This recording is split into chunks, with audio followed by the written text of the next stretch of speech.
Listen, I have an idea.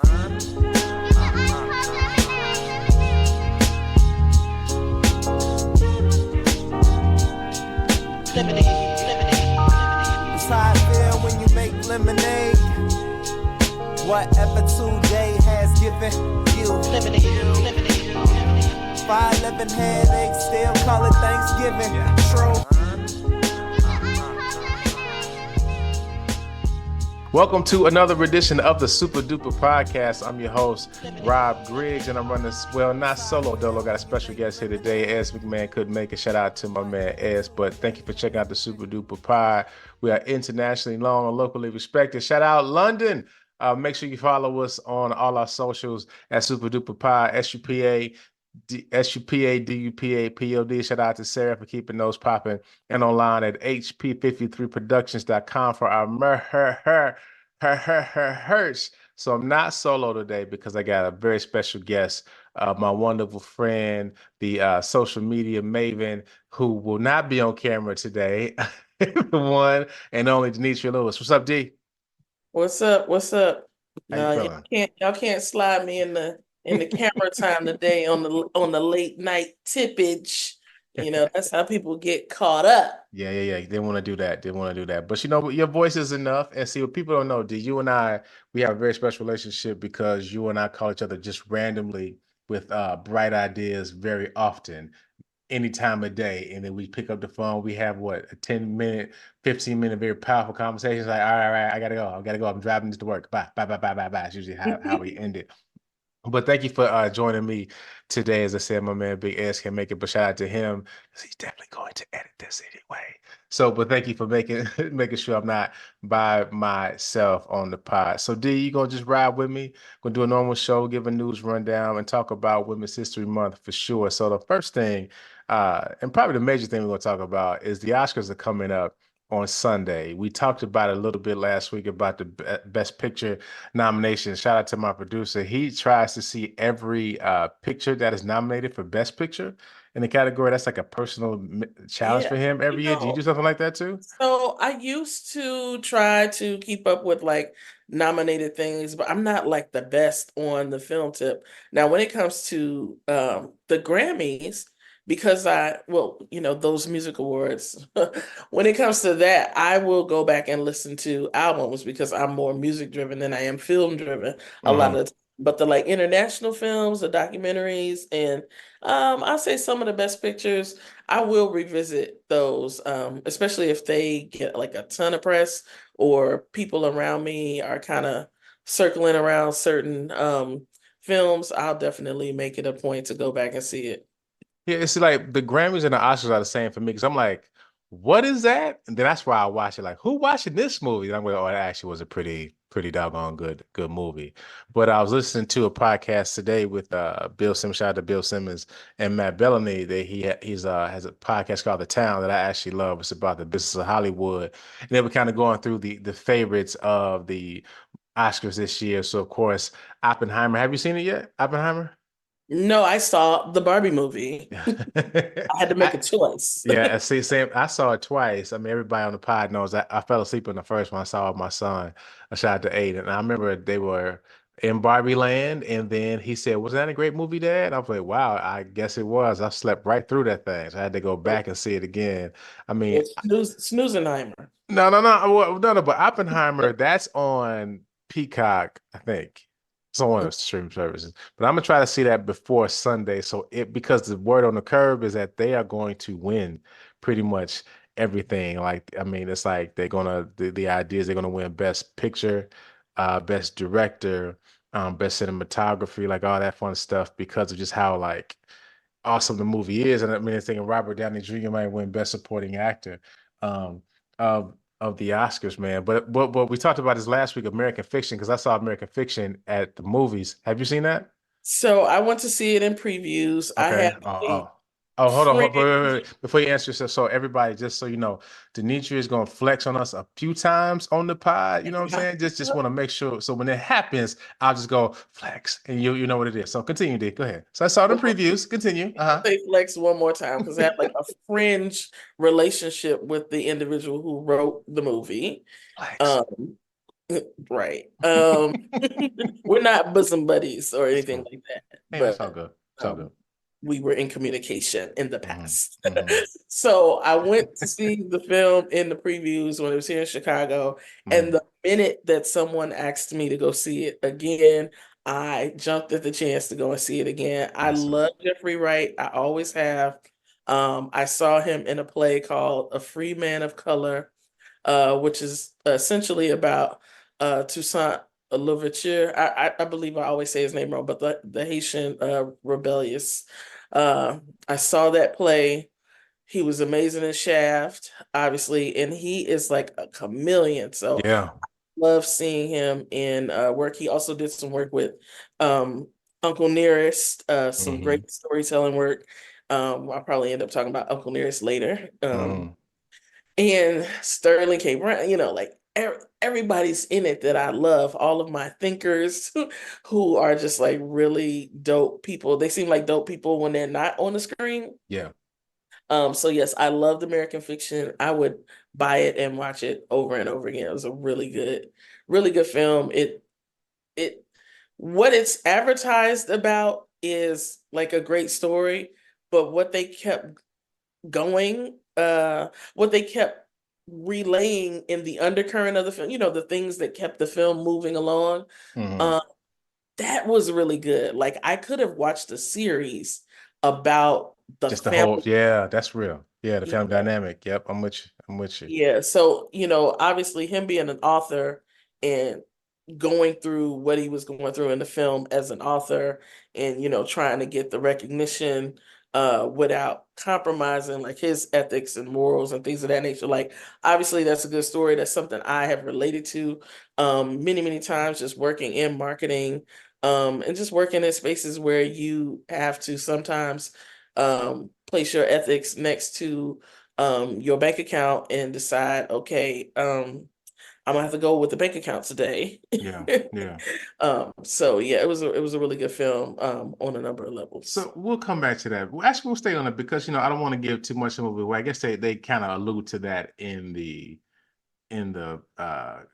trailers, right? He kind of made this story not up, but you know what I'm saying. They get that they do their way in trailers, but I guess do you feel because when I watched it, I was like, it's not selling out, right? I didn't think it was selling out per se. Do you think it's selling out what he was trying to do, or do you just feel like that's just kind of you feel like there are times like you said, you have to decide is this for the bank account or is this for the culture, for society, so on and so forth? I think the character thought that he was selling out because his purpose was, you know, this is not valid work. Hmm. So, he felt like he was doing his dial it in version of what he thought everyone else was doing. But we have to look at things a certain way. If you're doing something and there is merit to it, um, I'll give you the analogy someone else gave me. There's always going to be that individual that needs the information distilled by someone like Oprah. Hmm. But there's also a space for someone to distill it like Tyra Banks or Steve Harvey or Drew Barrymore, like, I'm in the talk TV show realm, right? Right. So everyone isn't going to receive the message in the most academic way to receive it. Right. Some people are going to get the message through art that is not at the level that you may personally want it to be. That's Hmm. why people feel the way they feel about folks like Tyler Perry. That I worked for Spike Lee and I remember vividly, him having issues with Tyler Perry and House of Pain and Yeah. how these different films and movies were let's just say making more money than his films and having more awareness Yeah. than his films. But ultimately he was someone who also came around and recognized that, like, Tyler Perry did change the game Absolutely. for a lot of people in business. Like, forget what he's doing on the movie tip. He changed syndication in a way that no one else had been able to do Hmm. And I and mean, retained ownership of his works. So And I Did I forgot to answer the question? well, you did, but I forgot to say flex. We talked about working for Spike Lee. So I told y'all gonna be a lot of flexes in this And whole see, episode. I'm not even flex. That is funny to me. I'm not even I mean, flexing. but see, D, that's why you are a gem, a jewel. You ain't even trying to flex, yet you are. You see what I'm saying? But it was a point you made. Oh yeah. So the thing about that's the tough part about being black, right? In some instances where it's like something has to represent the entire culture, right? Mhm. Because, like you said it, I mean, it should be room for Tyler Perry type movies, right? And we kind of know what that is. That's more like you know what I'm saying? It's straight to the point, kind of predictable. You know what I'm saying? It ain't necessarily these quote unquote thought-provoking movies, but they are entertaining. Then you have these Yeah. Spike Lee type movies, right? That are just like they got a message. It's to the, you know, it's direct with it. It's like esoteric to a degree, you know what I'm saying? But it's like, why can't they all exist? It sometimes feels like they can't. It's like it either has to be this movie or that when they should all be able to exist, right? Because you got these silly movies, you know, what's the guy? Like sometimes, why can't I just follow the bouncing ball? That's what I'm Why saying. does everything have to be like a Japanese lockbox or something for me? Like, why do I have to have every film or book or piece of art that I ingest? Why does it have to be that deep? You know, Yeah, yeah. sometimes it can be primary colors. It's fine. But you know, you and I, bro, this is how we met. We working in advertising, but like how the multicultural pie, as you know, used to be called, that everybody who's in that space is fighting over a small amount of money, right? So it's like, well, which one of y'all gonna fight to the end, to the death, to get this little bit of money, right? While other people get to make whatever they want, however they try, you know what I'm saying? Any type of doggone film, and it works, it ends up having an Oscar. But I do feel like that, you know, it ends up we in the it feels like inside the industry the black movie makers end up fighting against each other. Does that make sense? Yeah. Versus Yeah, like versus they it being do. like, yo, Well, why is this out? they are fighting for the same sliver of pie and not the whole pie. But I'm glad you bring like that aspect up because there's been discourse about who the F did I marry Mhm. and Risa Tisa, and she has gotten signed by CAA. Hmm. And we went from wondering who this individual was. Wow, this story is crazy. What happened to who is this man? Into questioning, other people beginning to question, well, who is Risa Tisa? Who is she? And now she's captivated TikTok, she's captivated other social media platforms, and now captivated the media. And now she is, signed to be able to tell her story through this well-known agency. Like Will Smith was read by CAA, Wow. all of the big names are read by CAA. And then you have people online who are practicing their craft and they're upset by that, like, because they feel like, well, it's very much giving like, why her and not me?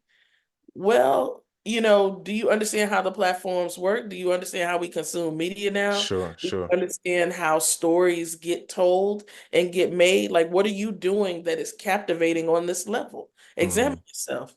Yeah, yeah. You know, that's why I because you know I talk about this offline, the whole Beyonce going country thing, right? Even still, like, because this how it connects. Because I'm glad it takes somebody like her to do it to show there are people who do country and they black and it's cool. You know what I'm saying? So to that point, it's like you can do all these things, like you said. Are you using the platform correctly? And just because I'm on, don't mean you can't get on, right? Even though Mhm. it feels that way. And also, just because I'm doing this, why can't you do that over there? You know what I'm saying? Like Exactly. it's a bunch of ways. Like I really hope Tyler Perry buys BET because I feel like but you see I'm going with it, right? Because like you said, you can't knock his business acumen. They can hate him all he want. He doing it and doing it well, right? He own all his masters. You understand? So it's like I feel like if he gets to BT, I feel like he would open it up to be a real platform. Cause check it out. Have you watched BET Plus lately?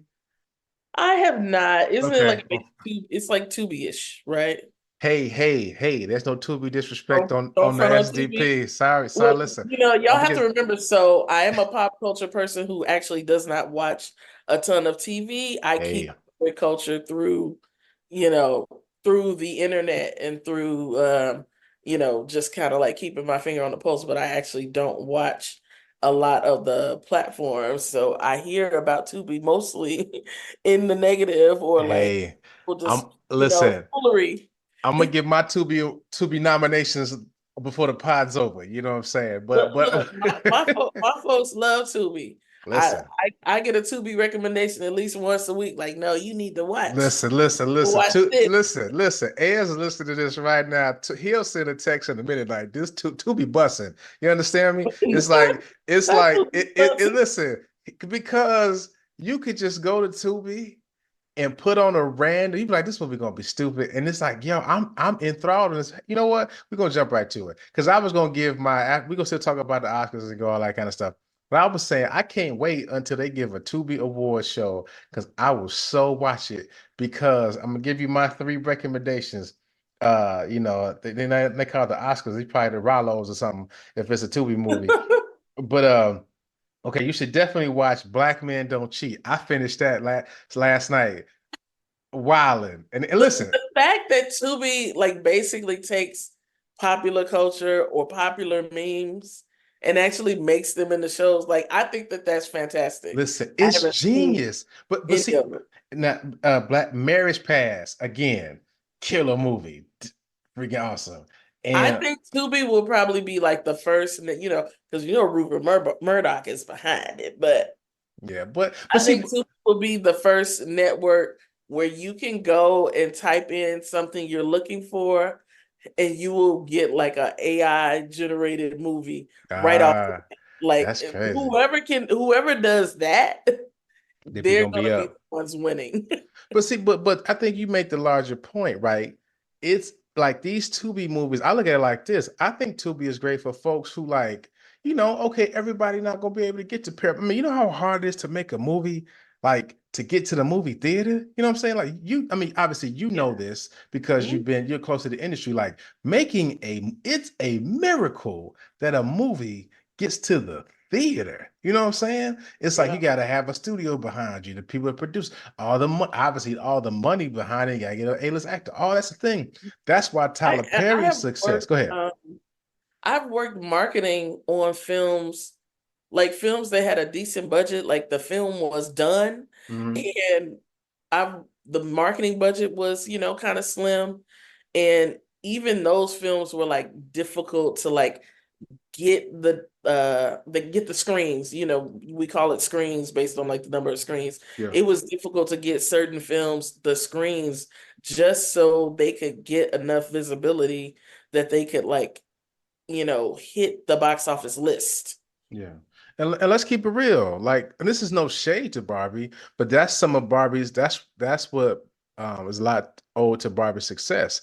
They Mhm. had a top-notch marketing Yeah, that campaign, marketing plan was off the chain. like And the fact it that they straight had to up. stop it, the fact that the strike was going on and they had to stop the marketing like mid promotion Yeah. of the film. Who knows what else they had? I hope people are studying that. Like there should be a case study about the Barbie marketing because it was out of control. The budget had to be $1 trillion. Like, Real talk, real spit. And look how amazing it was. It brought Oppenheimer along with it. You know what I'm saying? Like yeah. all the buzz it got a whole other movie involved. You know what I'm saying? Mhm. But all that to say is you look at Tubi and you could tell some of these movies is on the iPhone. Like no joke. But it's like, hey, if I want to make a movie, right? I'm trying my best. I want to get out here, do my thing. Shout out to Homestead Productions because they make a lot of Tubi movies that I watch. So I We know the should make production a companies Barbie now. Oppenheimer mashup. We should make a movie called Oppie on Tubi. Listen. These Tubi movies got the best plots. Now, I will say they don't always end well. I think the budget must run out, like they just run out of food or something. It's like, listen, we gotta wrap this movie up, guys. I only got this house for one more day. We just gonna shoot you, and that's how the movie gonna end. But it's like, but still, the point is, there's an opportunity for people to get into the industry through Tubi. Right. And I think what we were talking about before, I think for Black entertainment, there has to be this space where everyone can have a chance, right? Yeah. There's Tyler and there's Spike and my man, well, I don't know if he considers himself black, but the guy Cord, the guy who make American Or Fiction. yeah, he's Yeah. a I don't think he's biracial. Yeah. Okay, and so you know what I'm saying, but you something like these people up here, the Antoine Fuqua's, like those people, they've had to work hard, work hard enough to Kenny get the Barris. exactly Yeah. right. Can you all these people, right? They can make a movie, but then I'm sure people who got great ideas, maybe couldn't afford film school, but they just doing the best they can. You can't tell me you get a few Tubi movies popping. You got the engagement. You can show so many thousands of people have watched your movie. That gotta mean something. You know what I'm saying? I feel like Tubi is probably like, we grew up in an era where you pop the trunk and Ludacris was selling 30,000 albums out the Facts. trunk of his car, and now look at Ludacris. Tubi is like that Yeah. for generation. Because there are people who show up in the same Tubi movies. That well, again, I got a problem. I'm watching the same ones, and also, you Tubi has a lot of random movies on there, but you have to type in Black originals to get the Tubi movies that I'm watching. You know what I'm saying? And shout out to Ez, my man Ez, he watching those as well. So it's like, The way you said Black originals, it made it seem like it was kind of a OF kind of thing in the moment. yeah, I thought yeah. this was family Yeah, vibe. as I said, I was like, well, that's what I'm describing like a porn network or something. But no, really, it's just original black Yeah. films, right? I didn't think this was the Super Coochie Pod. I thought it was a family situation. I have to, Sorry, mom. She said log coochie. off. Actually, I have another pun locked and loaded, but I'm not gonna say it on It's the. okay. Appreciate it. We'll save it for We'll save it. the extra cuts. What do they call that? The The behind outtakes. the Yeah. outtakes. Yeah. No, but I think just so kind of bringing it back to the Oscars is just like, and even with the Grammys, right? How people boycott the Grammys because like it doesn't reflect our industry, blah blah blah. The whole, black people only 11 black out people only winning album of the year 11 times. You know what I'm saying? Out of the however many year history of, and so same thing with the Oscars. It's like, shoot, the music is undeniable, right? It's like the film industry just feels like something completely different that black people just can't even crack into, which is why the Will Smith slap around the world was like, come on, man, now, because you, of all people, hip hop made, won one of the biggest Oscars, and it's marred by this event for the night, man. But every time the Oscars come up, I do like to bring up a gentleman that they don't talk about a lot, and you probably know his name because you're a very bright person, but Oscar Micheaux. Have you heard of that person before? Of course, I have Of heard of course you Oscar had. Micheaux. I almost said it before you said it. Yeah, so I just want to read this from the people. So Oscar Devereaux Micheaux was an American author, film director, and independent producer of more than 44 films. Although the short-lived Lincoln Motion Picture Company was the first movie company owned and controlled by Black filmmakers, Micheaux is regarded as the first major African American feature filmmaker, a prominent producer of race films, and has been described as the most successful African American filmmaker of the first half of the 20th century. He produced both silent and sound films. Shout out, he's from Metropolis, Illinois. So I mean, but like this, that's like I always try to bring him up because again, as we were just kind of alluding to, when you think of the Oscars, you don't always think of it as a space for Black people, right? Or Black filmmakers. It's like maybe they could crack something. That stuff is undeniable, or like Denzel, they gotta give him one because he's just been in the game so long. You see what I'm saying? Like stuff like that. But you don't feel like the Grammys. You kind of feel like, all right, somebody Black definitely gonna win a Grammy. You may not see it on TV now, but bunch of Yeah, black folks, it bunch of black does folks feel. got Grammys. Like they got, but it's a lot of Black artists that like a person. And again, I'm a big fan of PJ Morton. Like, first, like PJ Morton, he has a lot of Grammys. Well, or a number of Grammys. You know what I'm saying? And he's probably not a very commercially known entertainer, but he got Grammys. It just Yeah. doesn't happen that way in the movie industry. But here we have this person, Mr. Micheaux, who's like considered a very prominent person, at the start of the movie industry, right? And I mean, some people say the Oscars are named after him. I don't know if that's really true. That'd be a great story if it was. But go That ahead. is a nugget that I've never heard. You never heard that? Yeah, You that's how I got put on to him. Somebody I saw something was like, yeah, the Oscars are named for Mr. Micheaux, and I was like, who is this? That's how I heard it. That's how I learned about I it. Go have ahead. never heard that. That's going to be a rabbit hole that I travel down. Yeah, so there's an Oscar Micheaux Society at Duke University, continues to honor his work and educate about his legacy. In 87, Micheaux was recognized with a star on the Hollywood Walk of Fame. In 89, the Directors Guild of America honored Micheaux with a Golden Jubilee Special Award. The Producers Guild of America created an annual award in his name. In 89, the Black Filmmakers Hall of Fame gave him a posthumous award. So, I mean, he's a big deal and somebody we never hear about, right? And I feel, and I mean, you know what I'm saying? And because I heard a podcast that he talk about, he was talking about the Grammys. It was Bomani Jones. He said, you know, the problem with the lack of attention we feel like we get from the Grammys is that we want to be accepted by them. And why do we want to be accepted by them? Right. And I guess on one hand, I'm thinking like, I see the point, I see the point he's making, but it's still like, hey, this is the award of my industry. Yeah, Like, like of course I want to be recognized. everybody pulls that out. And if you are any specialized talent, Right.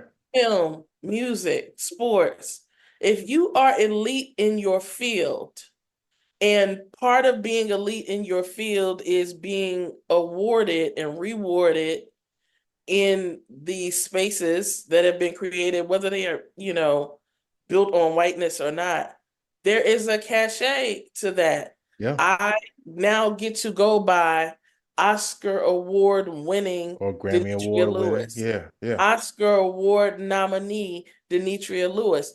There are certain things that come with having that attached to my name, just like if I were an Esquire or an MD or a PhD.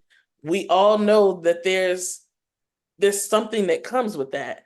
And I also note that when you are Black or a person of color, it doesn't necessarily mean, like we've all seen Taraji do the press run. Like Yeah. it does not always translate, Mhm. but there is a reason that people go after. There's a reason that there are folks in these spaces and they want what's due to them. And Mhm. like what it don't have to make sense to you. This is not your field. Yeah. So Yeah. I mean, and that's why, you know, when Black Panther came out, it was such a big deal because like this is undeniable, y'all. I know this is a Marvel movie and this was a superhero movie, but like they were at the Oscars. And I mean nobody that said they didn't win like, you know, Chadwick Boseman, God rest his soul. He didn't win, you know, he wasn't nominated for I don't think wait, he was was not. he? No, I don't think he Wait a was. minute. Wait a minute. But they were Someone, there though. One of them, somebody was. I think we were there. Angela was for sure For sure. for the Ramona character, and And they won for costumes or something. I think that's they won Ruth the won for costume part. costume. The film was nominated. Wait, you said Ruth like you know her. You know a little bit, you know her? Or you met No, her? I don't know Ruth Oh, Carter personally. I had that flex locked and loaded. I just knew you did. He's No, like, okay. my flex is knowing Charlize Antoinette, who did the work for the Nike Air film and Yeah. also for Judas and the Messiah. Mm, And so she's I don't want to say like a up and coming costume designer. Like I would say she has some credits to her name. But she's in the footsteps of people like Ruth. And I love her and I love Ruth Carter. I like fashion, so of course I yeah. know what Yeah. costume designers are doing. Yeah. But back to the point just about how that was undeniable and to the point you're making, like, hey, we were at the Oscars with this beautiful movie, with a beautiful story, with beautiful actors, and I'm not just saying physically, like their performances were just beautiful and undeniable, and they had to be here. So of course you want to be recognized by this community. That's just the truth. I'm with you. It's like you don't do all this work for nothing, right? And I know it's all we should do our own. Well, we do have our own, right? We got the BET Awards, but let's keep it a buck the to win the film, whatever the award they give, was it they give a best actor with BT? I ain't watched BT Awards in so long, but I know they give like a movie something to Yeah, acknowledge. they do give a film award. They give a sports, a philanthropy, like they give a couple of different awards, and the Like Image Awards. yeah, Soon, and that's NCAAP, going to be yeah. on there. So I have a question for you. Yep. Do and maybe we both already know this answer. Is it that we are not giving enough attention to our own awards? Because I'm trying to understand the motivation for people to not give the level of attention to like a BET or an Image Awards. Because I Yeah. feel like both awards are important. We just know that the other one comes with a certain cachet. Yeah, I feel like it's the Ebony problem. I think you'll understand it when I get to the end. Like when Ebony started, right? It was the sole voice because it had to connect all the Black people in the country in America, right? Because there was no other way to do so. And so you had to put in things that every Black person at that time could kind of connect with, right? Empowerment, Black beauty, right? Black and some aspirational type of thing. But like I know as you fast forward, we start to see what real Black America was. Everybody was kind of different, right? And people in different regions lived a different way. So the Ebony, yeah, we recognize it as a cultural phenomenon, as a cultural connector, but it didn't really describe everything that was happening because it missed some things, right? It maybe had an East Coast bias or a Midwest bias, right? So to your question about our own thing, I think the problem is like when it's a BET Awards, and it's not their fault, right? Because they got to recognize everybody in Black culture. The show was only so long. You see what I'm saying? Like, it's because like so. For example, like with the BET Hip Hop Awards, that's solely for hip hop. Say if there was a legit a BET Film Awards, that might be different. You see what I'm saying? Because they can really dig deep into like Yeah. all of film. They could have a couple Tubi categories, right? I mean, and people be like up for it, right? Or producers up, like really highlight people that are like in the industry. They don't have a chance to do that. You put your hand up. hmm Yeah, go ahead. So why don't you call that out? Oh, my bad. Well, I mean, I'm good. My bad. I can't see your face. Okay. Um, I just had I had a Negro epiphany. Mhm. I think in the mind, like in the mindset Negriffany? of The a Negro, Griffany? and Negriffany? it's and it's Tiffany. And it's Let's just Tiffany. call it Okay. Tiffany. Got it. Got you. No doubt. Go I, ahead. I think what we all probably look at these speaking in general terms, Mhm.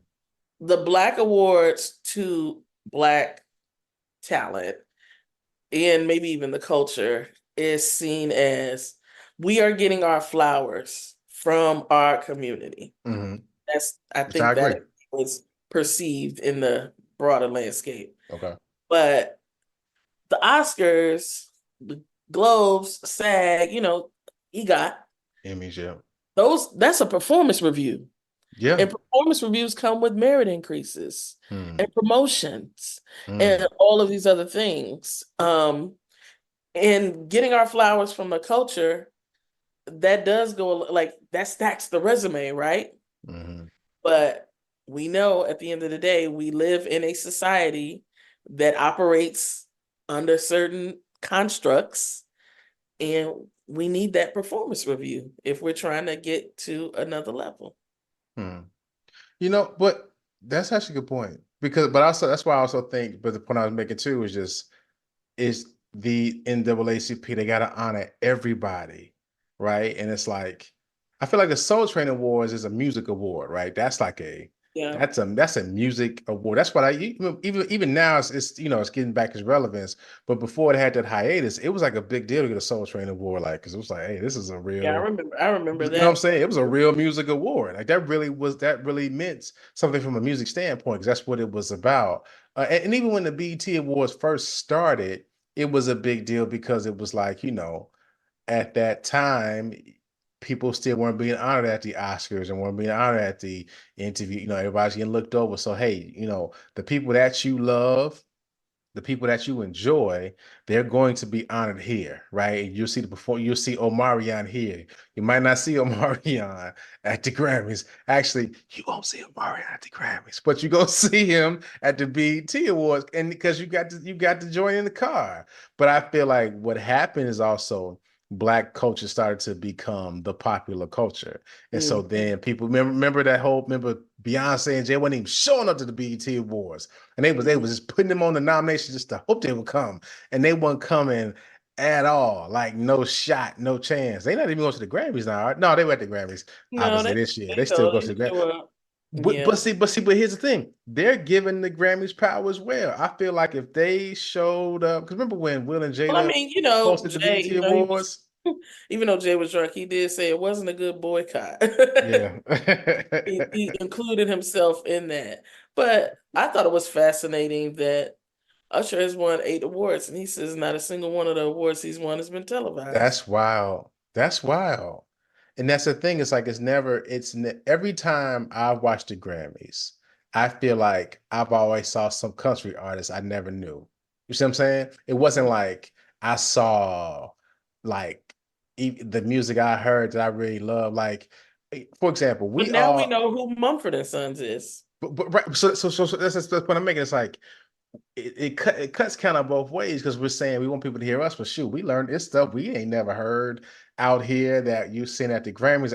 I just wish it was a way for it to be, it could highlight what we do. But then again, I'm sure folks at BET are like, well, duh, that's why we had a BET Awards.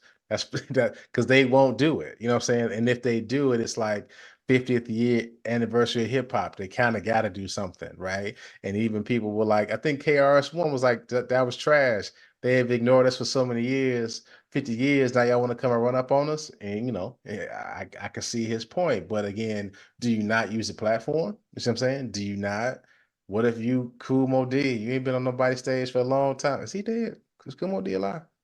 Um, I hope he I alive. think I'm he's just talking alive. about him like he was there. I didn't see it. I hope he was there. I hope he's doing I know okay. he used to live downtown. 129th Street? Yeah.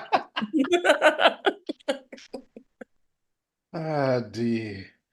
Over Ah, man, these the jokes write Wild Wild themselves. West. These jokes write themselves. Hey, but but I'm gonna give more. I mean, like, well, I guess I know we know people at BT, but I'm telling you, if they did a real film like award show, I think that would put the Oscars on notice, right? Because as of now, the BET Awards and the Image Awards, right? It's just kind of what best actor. It's not. It doesn't really die. It doesn't really give all the artisans or the other people who are in film a chance to be like, yeah, we do this too. We're here as well. You know what I'm saying? If they don't look up and kind of get on the big stage for whatever random reason, you wouldn't know who these people are. And I think that's a big benefit as well, just knowing who these people are that can go, oh, I didn't know that was a job. Oh, wow, somebody does this too. Oh, let me reach out. Or, maybe I know somebody that, that kind of thing. It almost feels like a person has to have this meteoric, like, for example, like a guy like Michael B. Jordan. It's like he just shot up to the top of the list. And so now, and I think that's also the burden of being a Black superstar is like, then you got to bring everybody else up. But like, you trying to hold on and I don't think it's selfish sometimes. Like you trying to you trying to make sure your spot's secure. So if people do come up, y'all can hold on together. You know what I'm saying? Like you can't always just bring everybody up immediately just because like if it fall apart on you, then everybody fall down. You know what I mean? And it's just so it can be so burdensome trying to be a Black star, trying to help everybody out, knowing that at any point the rug can be pulled from under you and now you're no longer popular, right? So When you Black and successful, you got to be your own MLM pyramid. yeah, and it's weird, we talked about this on the pod previously, just how like unfortunately Black generations don't build on each other. You know what I mean? Like it's like every generation is starting over when it's like we should start connecting the generations. Does that make sense what I'm saying? It's like No, we everybody starting from the beginning versus like just building on the bridge. we're losing the recipes, and a part of that is again, as society, we document things differently now, Yeah. and there's a lot less connect. I think you probably saw my Facebook post about family funerals and Facebook and how we're so disconnected, even though we are connected via this social media. But Mhm. I had a point that I wanted to make, and now it's escaping me. Oh, recipes. Mhm. So I follow, I'm going to say a young lady. I call everybody a young man or a young lady or a young. young lady. Tell me you're old without telling me you're old. Young fella. Excuse me, young This lady. and this person is at least 30 years older than me, so that's also what makes it hilarious. Mhm. But this individual, she is sharing her mother, who is 100 years old or close to 100, and all of her videos are videos of her mom doing things in a manual way that we don't do it anymore. Mhm. And really just showing how life used to be. So she showed how they used to iron, and she was like literally like heating up rocks or what. It was just crazy. But if you watch her page on TikTok, I'll try, if you guys, I know you all do postscript Yeah. and when you share social media. So I will pull up that individual's TikTok page so that you can share it with your audience. But it is really fascinating to see this woman who still, got her wits about her, getting around, Mhm. and she has retained all of this knowledge that we don't know anymore about how to store food for, when you don't have refrigeration. She was Wow. showing things like that. She was showing how to iron when you don't have like an iron that plugs into the wall like we have now. She shows all of these things just in the home and in the yard, and it's just amazing, like stuff I've never seen before. Yeah, that's a good point because like even like stuff like we have a recurring guest, Dr. Williams. Shout out to him. He refers to a lot of like lost cities. Like he talks about how like Tulsa wasn't the only black city that was like terrorized or burned Right. down or something. Like there's so many Southwest cities, but like even with Tulsa, how people found out literally what at the 100th anniversary, everybody was like, "This happened." Yes, this happened, but the point you're kind of making, it was only a few people who knew, right? That just kind of had to tell people and keep talking about it. There was no way it was like Yeah. charted in history when it should have been. Like, and I agree with that. And that's the point I'm making too. Like, it's like a generation ends, and it's like, okay, that's that. And then it's another generation starts from scratch, right? And it's like, why is it so hard? Like, we are not passing our recipes. That's exactly right. And Like, we we're also not. take we also take for granted that we did, although we have lived through like our share of like challenges, trauma, and horrors, it was on a different level than what maybe some of our parents or grandparents or great grandparents experienced. Like I may have shared this with y'all with your pod before, so stop me if I have, but my father had a stroke, and even though he's not able to communicate like you and I Mhm. communicate in terms of being very clear and articulate and expressing, stories with clarity, he remembers very vividly going to Johnson Publishing and seeing Emmett Till's body. That is Wow. seared into his brain. Wow. And even though he can't say Emmett's name, when he's talking about that day when his mom took him down to see that, you know exactly what he's talking about. And it's embedded in his mind in a way that he has never, wanted to be in a scenario where he could be blamed for, a woman thinking he was attracted to them or something. Like he's never wanted to be in that scenario. And it is because of that Emmett Till memory. Hmm. So, we carry like genetic memories, of course, um, of different traumas. But yeah, all of, like you say, once those generations kind of pass, if those stories and recipes and all of that knowledge is not being captured and trickle down the family line, there'll be a lot of forgotten things.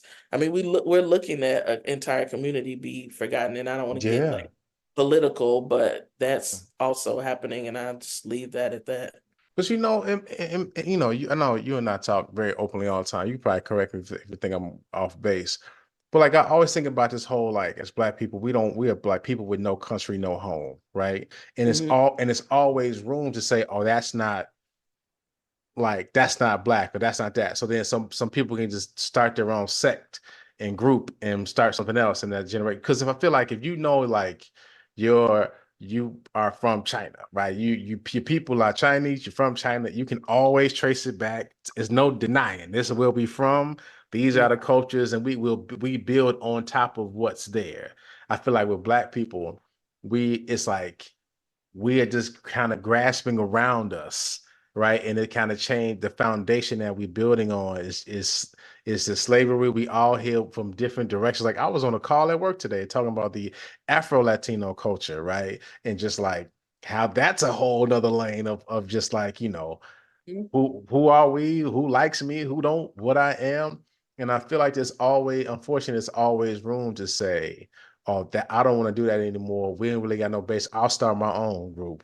We'll start our own group. We'll call ourselves this now. We'll do this now. So nothing, we can't build it into this larger, like, does that make sense what I'm saying? It's like it can always be smaller groups made. It can never be like, we are like this together, right? We are this, and this is so as a, you know, this people, we came from here, then here, then here, then here, then here. But I guess we still can do that with slavery, right? And start from there. But I just this stuff makes me sad sometimes, right? Because I think about even with my children, I really am thoughtful of how often I'm telling them history, like not even just like Black history in general, like history of their family. Like my dad, I give credit to my dad and my mom.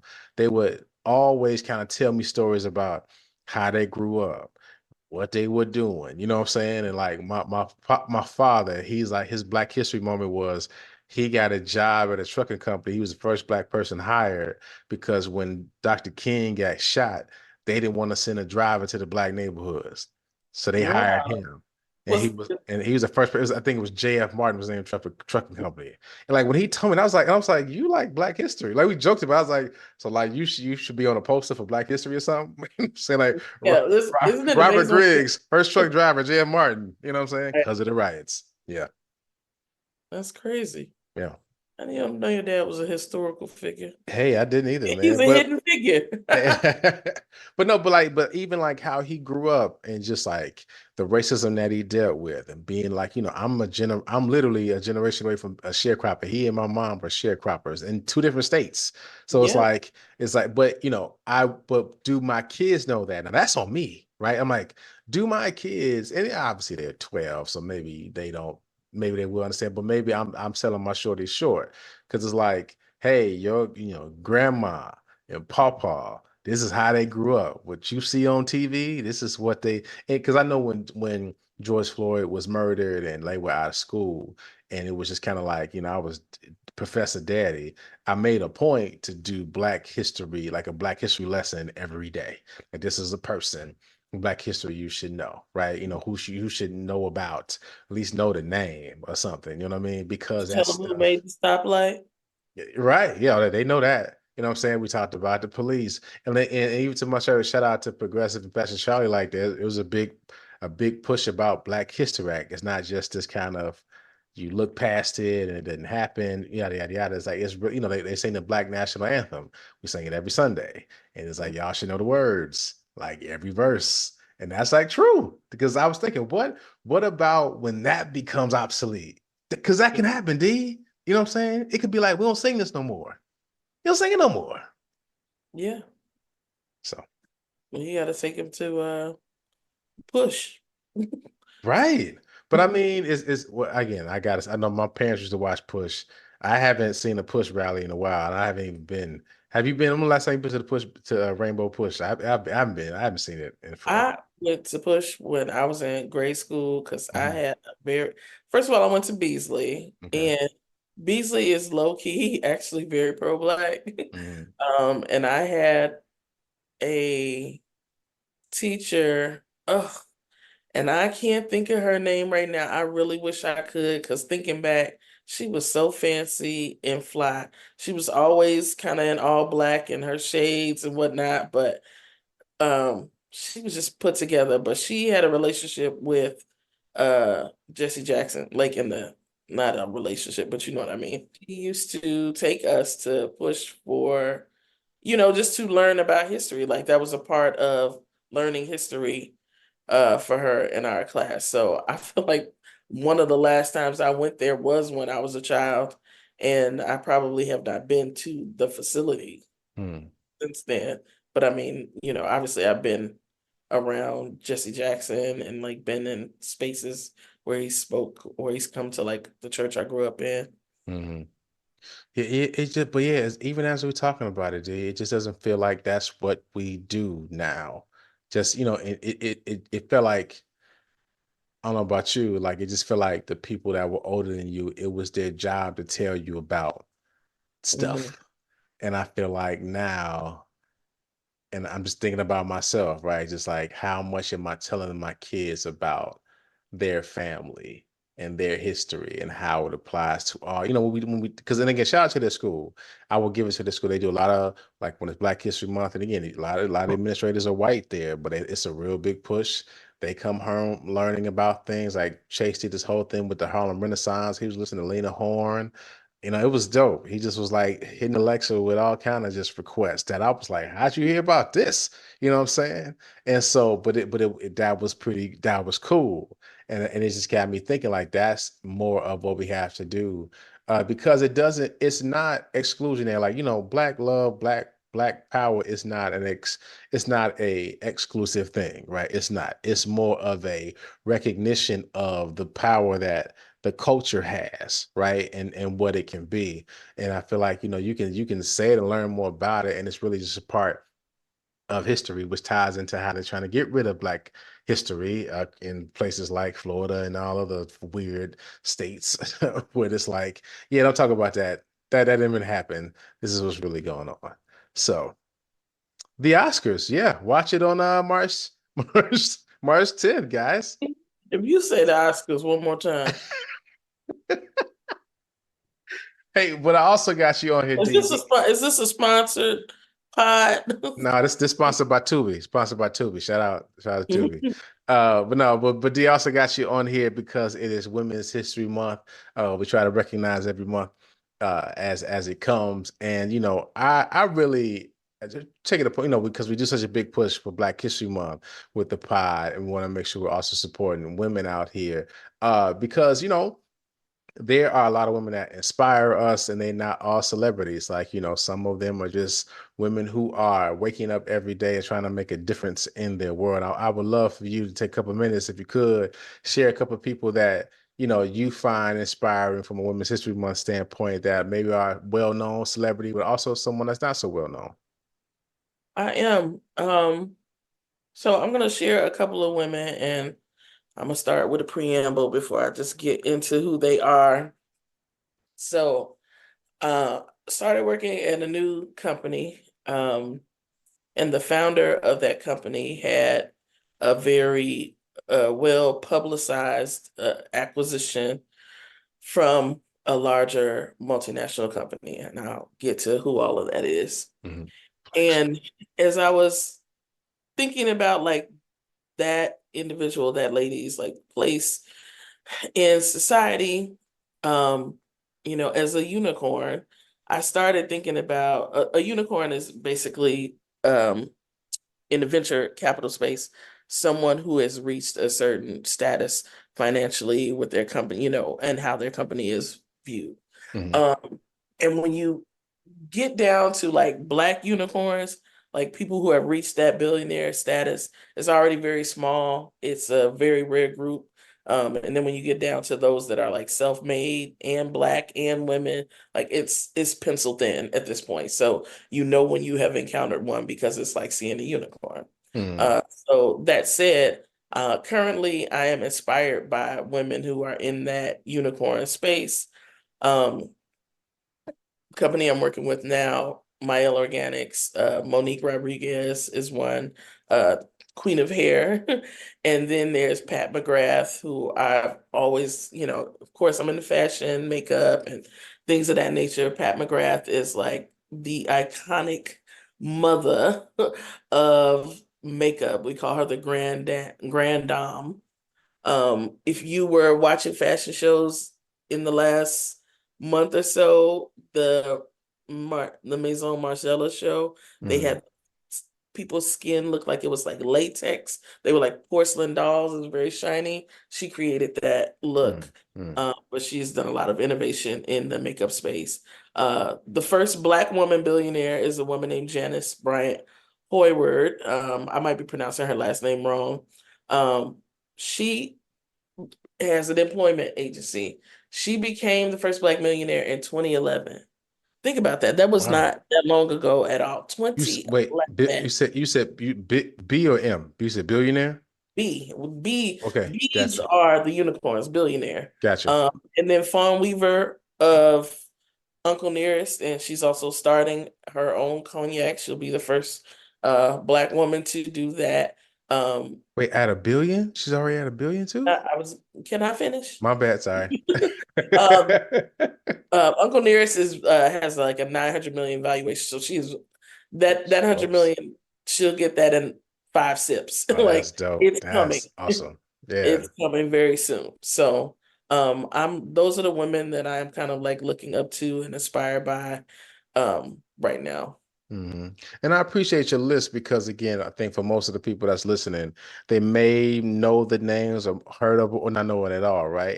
And I just even with Black History, this happens where like we kind of name the same names keep popping up. You know what I'm saying? The same folks keep popping up, but there are so many people, and like, it just it's gives us more hope to know it's not this small thing. Like these larger group of women are doing very well in these business spaces. And that $1 billion, that ain't nothing to sneeze at from a valuation standpoint. Like that thing is working. So I appreciate you sharing that, D. But now I'm going to ask you, I didn't prep you for this. What do you enjoy most about being a woman? Oh, you probably should have prepped me for that. And I figured that's what I thought. I was like, well, we'll give it a whirl. What I enjoy most about being a woman is that I am not a man. Well, thanks for coming on the Super Duper Pod. You took that negatively. I feel like we're about to be an Andrew Tate type, one of them other podcasts. It's not a red pill situation. Okay. Why would I say? No, I mean, I'm embracing my difference. I'm embracing who I am and how I show up as a woman. It is different from a man. I can be firm and strong, but also tender and soft all at once. See where I'm going with it? I'm with you. I got you. I'm picking up what you're putting down. I don't want to answer. I don't have an answer. Okay, I got you. Well, I'll pop that on you. But yeah, definitely want to salute all of the wonderful women out there. And D, I want to salute you. You are a woman I admire. So I definitely had you on the pod. I think you're brilliant. I think you're very savvy. And you always have some funny, well, we can't talk about the stuff we always talk about on calls because that's not, my mom will be listening. But I do appreciate you, and I want to salute you on this Women's History Month. So D, I want to thank you for joining us on the Super Duper Pod today. I think I kept you on a little bit longer than I planned on. But I'm glad you were here to check us out. You got anything you want to plug? No, people can find me on les social media. So if you go to Instagram, I am at DNYREE, and you can also like follow my business at www.thedinaregroup.com. But if you pretty much Google me anywhere, I'm gonna pop up and be where I am. So hit me up and be where I'm is. Listen, as the broski says, he followed on Instagram and said, "You're just the most interesting person I know." And I thought that was so hilarious. Listen, because it's a fact. I mean, listen, you are a great follow on IG. I'm just gonna put it out there, like you really are, because the stuff you do is such fine dining. You know what I'm saying? You just chef's kiss all around. You dig? You dig? But thank you for checking us out on the Super Duper Pod. We do not take your listeners lightly. And make sure you follow us on all socials at Super Duper Pod, SUPADUPAPOD, and online at HP53productions.com for our merch. Make sure you like, subscribe, share, review, send it to somebody, send it to your mama, all that fun stuff, and make sure you like the show. Make sure you take care of yourselves and each other. Hey, mama, this is the Super Duper Podcast. As soon as I got silent, then the truth spoke up. They said, how you know you ain't perfect? Let that soak up and soak in. You know how you know that you blessed? I woke up, and oh my God, feeling myself, know why? 'Cause I I woke up. That's all it takes to be great, y'all. That's all it takes.